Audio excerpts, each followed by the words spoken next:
जय श्री राम दोस्तों, स्पिरिचुअल ज्ञान हिंदी कहानी में आप सबका दिल से स्वागत है। आज की कहानी है जो बोएगा वही पाएगा। ममता जी रोते गिड़गिड़ाते हुए अपनी जान की भीख मांग रही थी। आज उन्हें अपनी बहू किसी कसाई से कम नहीं लग रही थी। हरामखोर औरत, उठ, ऊपर उठ। अपनी सास ममता जी के बाल पकड़कर उन्हें रूम से घसीट कर बाहर आंगन में लाकर झाड़ू से मारते हुए उनकी बहू बोली। मार का दर्द ममता जी सहन नहीं कर पा रही थी और वह चिल्ला उठी। बहू बोली, आज तो मैं तेरा सारा खेल ख़त्म ही कर दूंगी। ज़्यादा डिटेक्टिव बनने का भूत सवार हुआ है ना तुझ पर। आज देख मैं तेरा क्या हश्र करती हूँ। ममता जी ने कहा, नहीं बहू, मैं तेरे आगे हाथ जोड़ती हूँ, तेरे पैर पकड़ती हूँ, मुझे जाने दे। मैं किसी से कुछ नहीं कहूँगी। मैं वापस अपने गांव चली जाऊँगी और दोबारा कभी यहाँ लौट कर नहीं आऊँगी। ममता जी अपनी बहू के पैरों में गिड़गिड़ाते हुए बोली, क्योंकि आज उन्हें अपनी बहू यमराज और अपना अंतिम समय नज़र आ रहा था।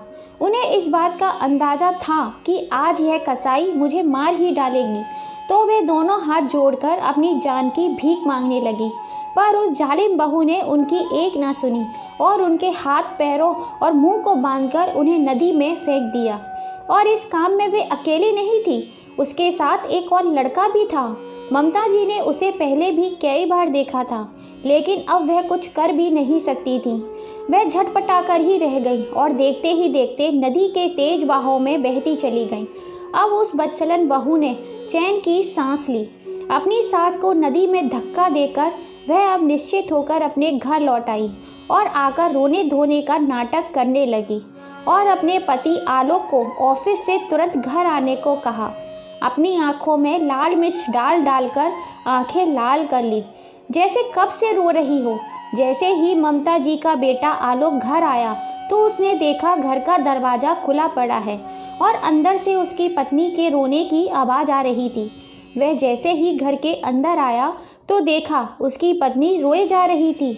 उसके शरीर पर कहीं कहीं चोट भी लगी हुई थी और वह रोते रोते आलोक के गले लगते हुए बोली, आलोक, आलोक, माँ जी। आलोक ने थोड़ा घबरा कर पूछा, माँ क्या? आलोक, मैं और माँ जी पूजा का सामान नदी में डालने गए थे। माँ जी का पूजा का सामान पुल से नीचे डाल रही थी, तभी अचानक उनका पैर फिसल गया। मैं तुम्हें तभी से फ़ोन ट्राई कर रही हूँ, पर तुम्हारा फ़ोन लगता ही नहीं। जल्दी चलो आलोक, हमें माँ जी को ढूंढना होगा। आलोक उसको लेकर फ़ौरन ही वहाँ पहुँचा जहाँ उसकी माँ नदी में गिरी थी। उसने जाते जाते पुलिस वालों को भी फ़ोन कर दिया था और अब पुलिस वाले भी वहाँ पहुँचने ही वाले थे।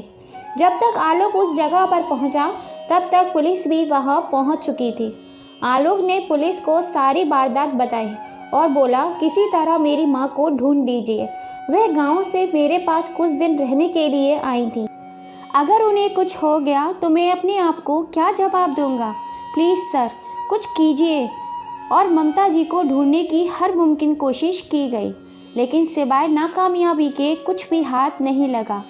जब पुलिस भी कोशिश करते करते थक गई तो उन्होंने कहा, मिस्टर आलोक, पानी का बहाव इतना तेज़ है कि आपकी माँ के बचने की कोई चांस नहीं है। ऐसे बहाव में तो अच्छा खासा इंसान खुद को नहीं बचा पाएगा। फिर वह तो काफ़ी उम्र दराज थी।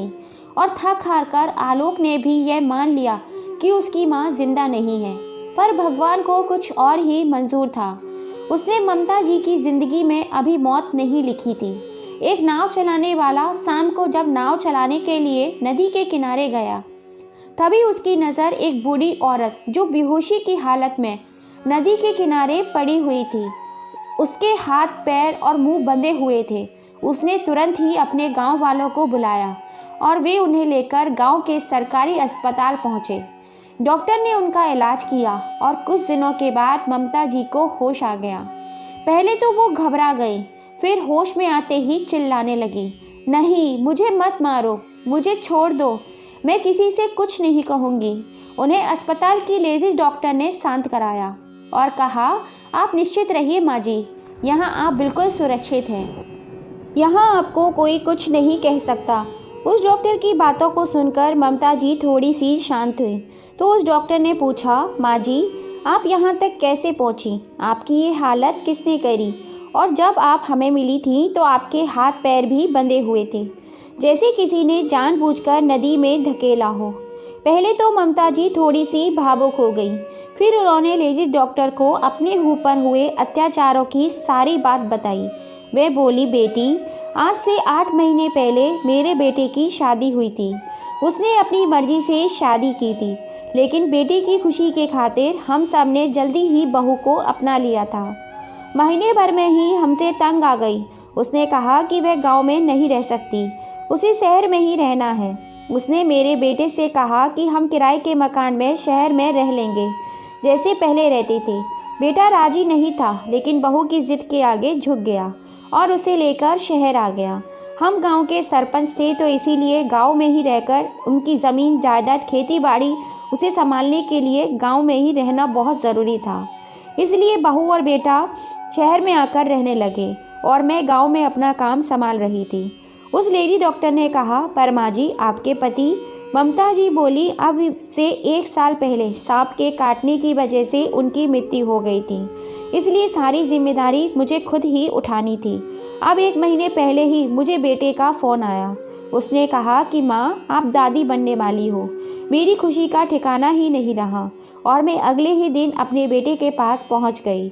मैंने सोचा पहली बार है, बहू की देखरेख की ज़रूरत होगी, इसलिए मैं अपने सारे काम छोड़कर बहू के पास आ गई। लेकिन बहू का बर्ताव कुछ अजीब लगा, जैसे भी मेरे आने से खुश नहीं थी।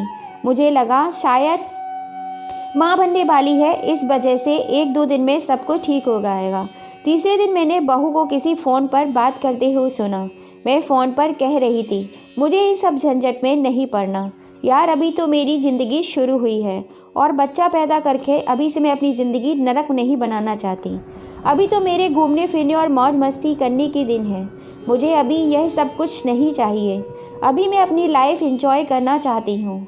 एक बार मेरे मन में आया कि मैं उसे समझाऊं। फिर मुझे लगा पति पत्नी के बीच में बोलना सही नहीं है। दोनों को खुद ही निश्चित करने दो कि क्या करना है। कुछ दिन बाद मैं मार्केट गई। वहाँ मैंने उसे किसी लड़के के साथ देखा। वह उस लड़के के पास जाते ही उसके गले मिली, फिर उसके साथ गाड़ी में बैठकर निकल गई। अब मैंने उस पर नज़र रखना शुरू कर दिया और एक दिन मैंने बाज़ार में घर से पहुंची तो बाहर का दरवाज़ा खुला हुआ था। मैं हाथ में सामान लिए हुए थी, इसलिए दरवाजे से हल्का सा खोलकर अंदर आ गई। जैसे ही मैंने सामान रखने के लिए किचन की तरफ जाने लगी, ऐसा लगा जैसे बहू के कमरे से किसी के लड़के की आवाज़ आ रही है। मैंने अपने बेटे को फ़ोन किया और पूछा कि वह कहाँ है। उसने कहा, माँ, मैं ऑफ़िस में हूँ। अगर मेरा बेटा ऑफ़िस में है तो अंदर कमरे में कौन है? यह सोच ही रही थी कि कमरे में आई हुई आवाज़ों ने मेरा ध्यान और अपनी ओर खींचा। मुझे यह करना सही तो नहीं लग रहा था, लेकिन मेरा यह जानना भी ज़रूरी था कि कमरे में कौन है। कहीं मेरी बहू मेरे बेटे को धोखा तो नहीं दे रही। तभी कमरे में लगी हुई खिड़की हल्की सी खुली हुई थी। उस खिड़की के होल में से अंदर झांकना चाहा तो अंदर का नज़ारा देखकर मेरी आंखें फटी की फटी रह गई, क्योंकि मेरी बहू के साथ कमरे में एक लड़का था जो उसके साथ में ही। छी, मैं अपने मुंह से क्या बोल रही सकती। उन दोनों को ऐसे देख मुझे गुस्सा आ गया तो मैंने दरवाज़ा खटखटाते हुए चिल्लाई, बहू, ओ बहू, कौन है अंदर? मेरे चिल्लाने की आवाज़ से दोनों अलग हुए और जब बहू ने दरवाज़ा खोला तो वह अपना पल्लू संभालते हुए दरवाज़ा खोलते हुए बोली, जी माँ जी, बताइए क्या काम है? उसे साइड करते हुए मैं सीधा कमरे में घुसी चली गई और जाकर देखा तो अंदर मुझे कोई नहीं मिला। मैंने उससे पूछा कि अंदर कमरे में तुम्हारे साथ कौन था? वह बोली, कोई भी तो नहीं माँ जी। यकीन ना हो तो अच्छे से देख लीजिए, क्योंकि वहाँ कोई नहीं था। इसलिए ममता जी उससे ज़्यादा बहस नहीं कर सकती थी। उन्हें अंदाज़ा तो हो गया था कि यहाँ कोई ना कोई बहाना बना रहेगी। उन्होंने ठान लिया कि अब उसे रंगे हाथों पकड़ूंगे। रात को सोते वक्त वह अपने पति को दूध देती थी और वह दूध में कुछ मिलाती भी थी। रात हुई तो मैंने सोने का नाटक करके लेट गई। वह देर रात आई और मुझे देखकर वापस चली गई।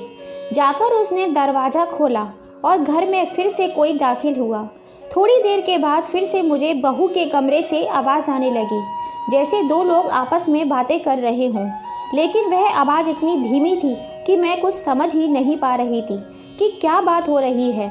मन में यह भी था कि अब तो बेटा कमरे में ही है, रात के इस समय बहू बेटे के कमरे में झांकना सही नहीं है। फिर भी मैंने झांका।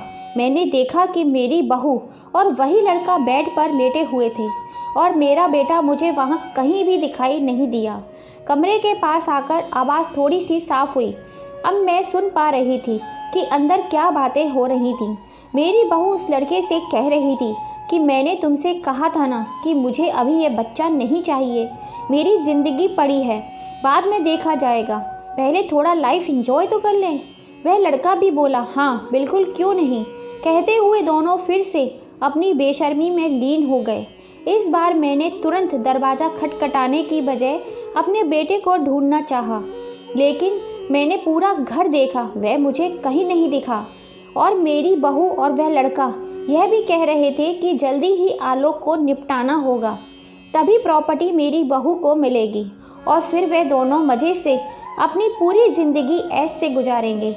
मेरा डर बढ़ता गया तो मैंने बहू के खिलाफ़ कुछ सबूत इकट्ठे किए, क्योंकि एक बार बेटे से इस बारे में मैंने ऑफिस जाकर बात की थी, लेकिन वह बोला माँ मुझे अपनी पत्नी पर पूरा विश्वास है, आपको कोई गलत फहमी हुई होगी, वह मुझसे बहुत प्यार करती है। मेरे बेटे की आंखों पर पड़ी हुई यह पट्टी मुझे हटानी थी। यह सबूत एक लिफाफे में डालकर और अपने कमरे में उन्हें रखकर मैं ऑफिस के लिए निकल रही थी कि मेरे सिर पर पीछे से किसी ने वार कर दिया और मैं बेहोश हो गई। जब मेरी आंखें खुली तो मेरी बहू और वह लड़का मेरे सामने खड़े थे, नदी पर बने उस पुल पर जहाँ से मुझे धक्का दिया गया, क्योंकि वह जगह काफ़ी सुनसान है।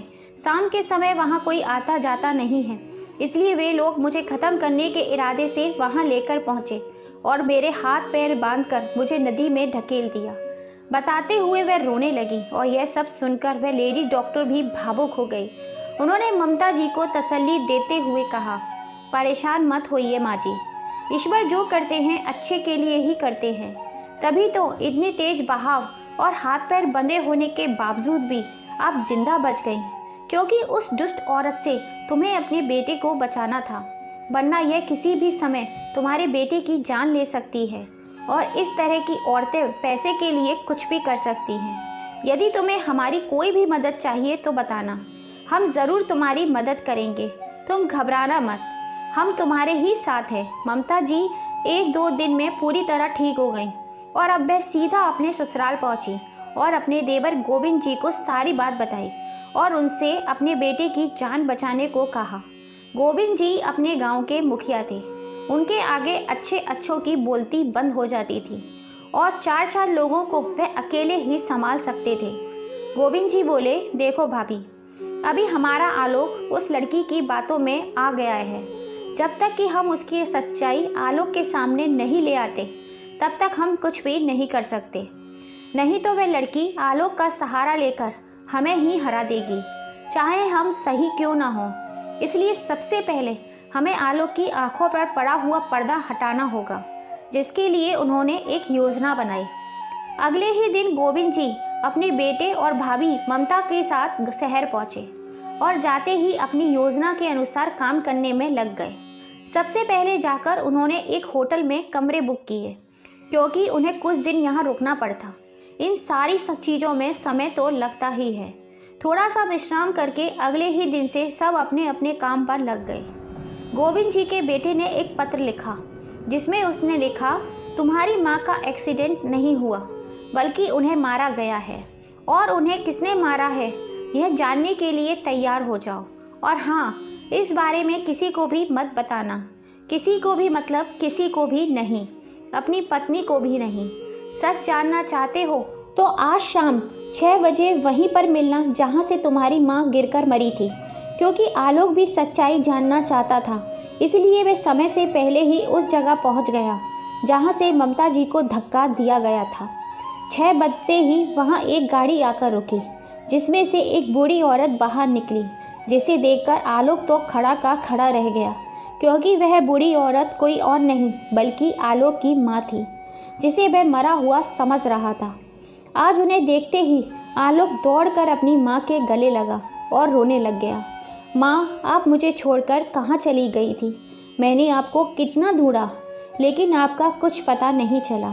तभी गाड़ी के पीछे से उसके चाचा जी निकले और आलोक के पास आते हुए बोले, अच्छा हुआ यह उस वक्त तुम्हें नहीं मिली, वरना शायद आज ये जिंदा नहीं होती। आलोक चौंकते हुए बोला, क्या आप यह क्या कह रहे हैं चाचा जी? क्या मतलब है इस बात का कि माँ जिंदा नहीं होती? अगर मुझे मिल जाती तो? आलोक ने वह लेटर निकालते हुए कहा, क्या यह लेटर आपने मुझे भेजा था? आलोक के चाचा बोले, हाँ, यह लेटर मैंने ही तुम्हें भेजा था ताकि वह तुम अपनी पत्नी की सच्चाई जान सको। तभी ममता जी ने कहा, तुम्हारे चाचा बिल्कुल सही कह रहे हैं। आलोक, बहू वैसी नहीं है जैसी तुम सोचते हो, बल्कि वह जैसी है जैसा तुम सोच भी नहीं सकते हो। मतलब? आलोक बोला, मतलब बेटा ये है कि मुझे मारने की कोशिश किसी और ने नहीं बल्कि तुम्हारी पत्नी ने ही की थी, और शायद अब वह तुम्हारे साथ भी वही करना चाहती है। आलोक थोड़ा सदमे में आकर बोला, माँ, यह सब आप क्या कह रही हैं? ऐसा कैसे हो सकता है? वह तो मुझसे कितना प्यार करती है और आपकी भी बहुत इज्जत करती है। आलोक की माँ ने कहा, अगर तुम्हें मेरी बात पर यकीन नहीं है तो जो दूध तुम्हारे पीने के लिए तुम्हें रोज़ देती है वह आज रात तुम मत पीना और बेहोश होने का नाटक करना। अगर कोई भी परेशानी लगे तो आवाज़ दे देना, हम वहीं छिपे होंगे।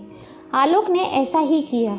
जैसे ही रात हुई, आलोक की पत्नी उसके लिए दूध लेकर आई और उसे पीने का कहा, पर आलोक ने अपनी पत्नी की आंख बचाकर वह दूध पास में रखे फ्लावर पॉट के अंदर डाल दिया और सोने का नाटक करने लगा, क्योंकि अब उन दोनों के अलावा उस घर में कोई नहीं था। तो आलोक के बेहोश होते ही उसकी पत्नी ने दरवाज़ा खोला और एक लड़का घर के अंदर आ गया। वह उसे लेकर आलोक के कमरे में पहुंच गई। दोनों ने ही आलोक को उठाकर ज़मीन पर रख दिया, और क्योंकि आलोक बेहोशी का नाटक कर रहा था तो वह ऐसे ही लेटा रहा। कुछ देर बाद आलोक की पत्नी ने आलोक के कमरे में उसके ही बेड पर किसी और इंसान के सामने एक एक करके अपने सारे कपड़े उतारने लगी। यह सब देख आलोक से बर्दाश्त नहीं हुआ और वह उठ खड़ा हुआ। उसे होश में देख आलोक की पत्नी और वह लड़का दोनों ही सकपका गए, पर इससे पहले आलोक कुछ सोचता वह लड़का आलोक पर टूट पड़ा। लड़के ने आलोक को ज़मीन पर गिरा दिया और आलोक का गला दबाने लगा। आलोक ने भी पानी के जग से हाथ मारा, जिसकी आवाज़ से उसके चाचा, जो कि घर में ही छुपे हुए थे, कमरे के बाहर आए। इतने में आलोक की पत्नी ने पास में फलों की टोकरी में रखा चाकू उठाया और आलोक को मारने लगी। तभी आलोक के चाचा ने दरवाज़ा तोड़ा और वह अंदर आ गए। अंदर आते ही उन्होंने उस लड़के को आलोक से अलग किया और उनके बेटे ने पुलिस को पहले ही फ़ोन कर दिया था। आलोक के चाचा ने एक तमाचा मारा और आलोक की पत्नी बाथरूम के गेट पर जाकर गिरी। फिर उस लड़के को लात घूंसे से धो दिया और उसकी गर्दन पकड़कर उसे उठा दिया, पर इससे पहले कि वह उसकी जान से मार देते, इतने में वहाँ पुलिस आ गई और दोनों को ले गई। पुलिस की पूछताछ से उन दोनों ने अपने गुनाह को कबूल कर लिया और अब आलोक का इससे तलाक हो गया। अब आलोक और उसकी माँ गांव में जाकर रहने लगे। गांव में जाकर एक अच्छी लड़की देखकर उसकी माँ और चाचा ने उसकी शादी कर दी और अब वह अपनी माँ और अपनी पत्नी के साथ खुशी खुशी एक दूसरे के साथ रहते हैं। दोस्तों, तभी कहा गया है, जैसा करोगे वैसा ही भरोगे। आपको ये छोटी सी कहानी कैसी लगी? अपनी राय हमें कमेंट करके ज़रूर बताना। ममता जी ने अपनी बहू को सबक सिखाने के लिए जो किया वो सही था या गलत? अपनी राय कमेंट करके ज़रूर बताइएगा। और अब तक आपने सब्सक्राइब नहीं किया है तो प्लीज़ जल्दी से कर लीजिए। पास में लगी घंटी को दबाना भी मत भूलिएगा, जिससे हम जब भी कोई नई कहानी डालें उसका नोटिफिकेशन आपको मिल सके। फिर मिलेंगे ऐसी ही किसी कहानी के संग। जय श्री राम दोस्तों।